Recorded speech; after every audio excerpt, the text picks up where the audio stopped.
Declaro, declaro, declaro, declaro, declaro, declaro, declaro. Oh, chambre.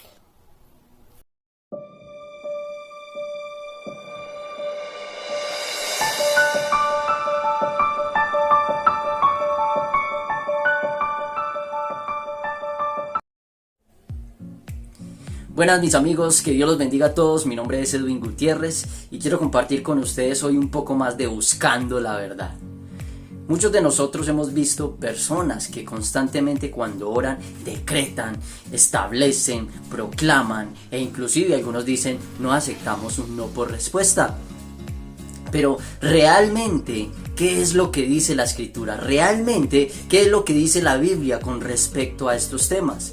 Resulta que muchos de los versículos utilizados para apoyar este tipo de teología son versículos mal interpretados. Así que hoy veremos algunos versículos mal interpretados para declarar, proclamar y decretar.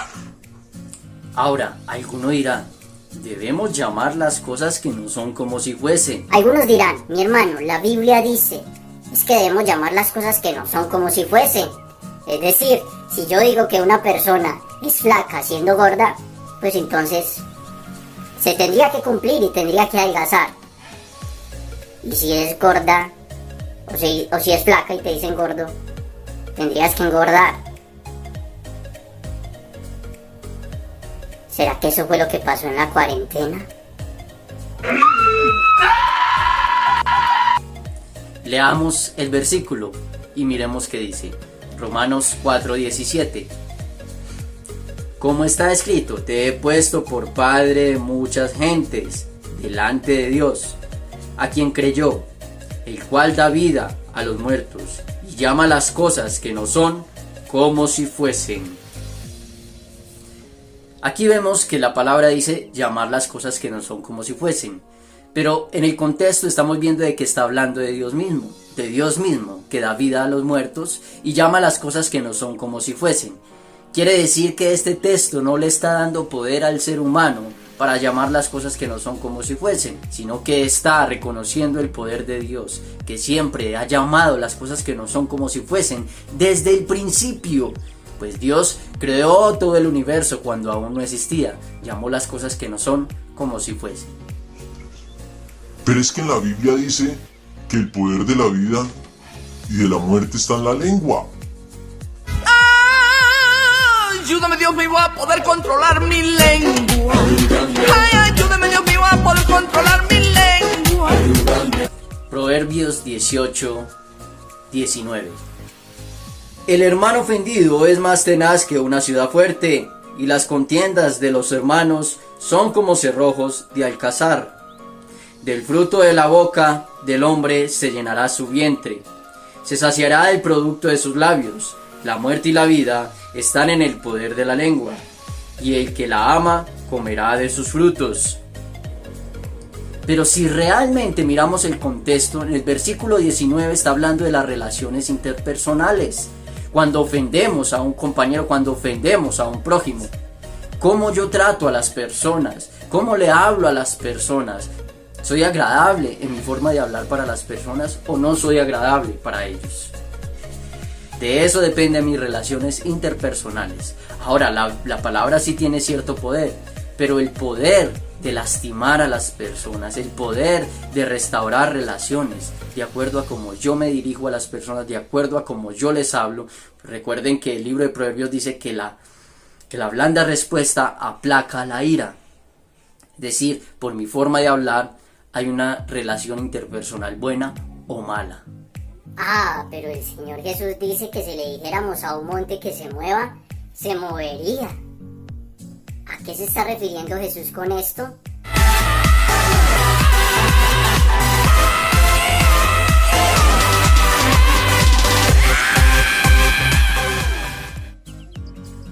Marcos 11:23. Porque de cierto os digo, que cualquiera que dijere a este monte, quítate y échate en el mar, y no dudar en su corazón, sino que creyere que será hecho, lo que dice, lo que diga, le será hecho. Por tanto os digo, que todo lo que pidiereis orando, creyendo que lo recibiréis, y os vendrá. Recordemos que debemos tener en cuenta el contexto. Cuando hay un texto difícil de entender, debemos mirar otros textos que están hablando del mismo tema. Es decir, acá este texto está hablando de la oración, porque luego el Señor Jesucristo da una palabra clave: y todo lo que pidieres, no lo que exijas. No lo que exijas, sino todo lo que pidiereis en oración, todo lo que digas te será hecho. Pero ¿qué dicen otros textos referente a la oración? ¿Y a qué se está refiriendo Jesucristo con ese monte? Porque lo que es imposible para el hombre es posible para Dios. Leamos el contexto, versículo 25. Y cuando estéis orando, si tenéis algo contra alguno, para que también vuestro Padre que está en los cielos os perdone a vosotros vuestras ofensas. Porque si vosotros no perdonáis, tampoco vuestro Padre que está en los cielos os perdonará vuestras ofensas. Está hablando de la oración como tal. ¿Recuerdan el Padre Nuestro? Padre nuestro, hágase tu voluntad, así en la tierra como en el cielo. Entonces ya sabemos que todo lo que pedimos conforme a su voluntad. ¿Cómo sabemos eso? Vamos a buscar otro texto que hable acerca del tema. Primera de Juan 5:14. Y esta es la confianza que tenemos en Él, que si pedimos alguna cosa conforme a su voluntad, Él nos oye. Y si sabemos que Él nos oye en cualquier cosa que pidamos, sabemos que tenemos la petición que le hayamos hecho. Ahora el texto queda mucho más claro. Cuando nosotros pedimos conforme a su voluntad, eso nos será hecho. Este texto está complementando el anterior que vimos acerca del monte. Pero ¿por qué Jesús, después de hablar de mover un monte, luego dice que si perdonamos a los que nos ofenden, Él también nos perdonará? ¿Será que ese monte son las relaciones interpersonales? ¿Será que ese monte es lo que yo tengo contra mi hermano? ¿Acaso no dice Jesús que si alguno trae una ofrenda al altar y se acuerda de que tiene algo en contra de su hermano, vaya y se ponga en paz con él y deje la ofrenda allí? Mis hermanos, se está refiriendo a las relaciones interpersonales, pues cuando nosotros no perdonamos, cuando nosotros no tenemos perdón, es estorbo para nuestras oraciones. Les daré un ejemplo de ello. Primera de Pedro 3:7. Vosotros maridos, igualmente vivid con ellas sabiamente, dando honor a la mujer como a vaso más frágil y como a coherederas de la gracia, de la vida, para que vuestras oraciones no tengan estorbo. Como ven, las relaciones interpersonales tienen que ver con nuestra oración. El Señor Jesucristo en el Sermón del Monte habló de que perdonáramos a los que nos ofenden, así como nuestro Padre nos perdona. Aquí, cuando habla de un monte, está hablando de las relaciones interpersonales, del perdón que Dios da y del perdón que nosotros damos. Porque es imposible para nosotros.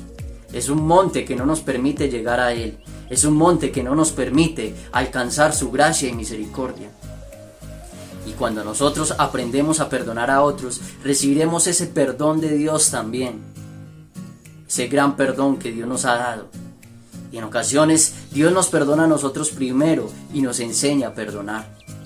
Bueno, y quiero dejarles este hermoso versículo acerca de Jesucristo, de cómo realmente debemos orar nosotros los cristianos. Hebreos 5:7. Y Cristo en los días de su carne, ofreciendo ruegos y súplicas con gran clamor y lágrimas al que podía librar de la muerte, fue oído a causa de su temor reverente. Si el mismo Señor Jesucristo, Dios mismo, ofreció ruegos, clamor y lágrimas ante Él, ¿por qué no nosotros? ¿Por qué arrogantemente deberíamos pedir y decretar y proclamar? Ahora, mi amigo, me despido y nos vemos en más Buscando la Verdad. Suscríbase, active la campanita y no acepte un no por respuesta. Que Dios les bendiga.